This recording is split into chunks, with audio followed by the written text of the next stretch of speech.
अस्सलाम वालेकुम दोस्तों, मैं तो अपना बिलाल हैदर। मेरे बहुत सोहने वीर मैनू मिलने वास्ते आए ने, राणा रऊफ साहब, नदीम चीमा साहब कलासके तो।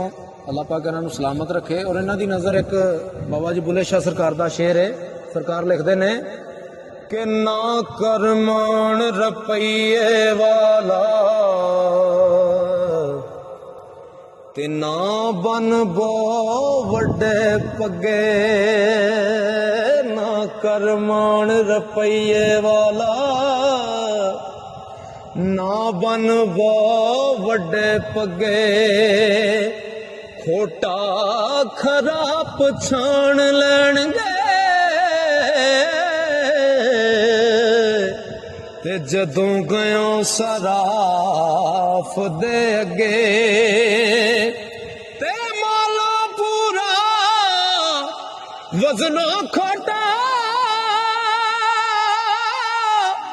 जदों सट सिरे ते लगे बुले शाह तू कोडी हो जा, तेनू वट्टा मूल ना लगे बुले शाह तू कोडी हो जा, तेनू वट्टा मूल ना लगे। ओ जे मैं तेनू बाहर ढूंढा मेरे अंदर कौन समाना, जे मैं तेनू अंदर ढूंढा फिर मुकई अद जाना, ते सब कुछ तू है ओ सब विच तू है, ते मैं सब तो पाक पछाना, मैं भी तू ते तू भी तू,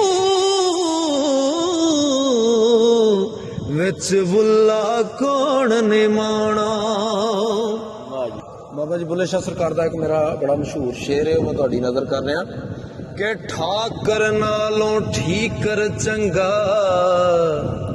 ओ जै विच पानी पीवण कुत्ते, खतरी नालों चम्यार है चंगा ते जेड़ा पैरी पवावे जुते, ते मुल्ला नालों कुकड़ चंगा और जेड़ा लोक जगावे सुते, बुले शाह तू भी यार मना ले नहीं ते बाजी लग गए कुत्ते।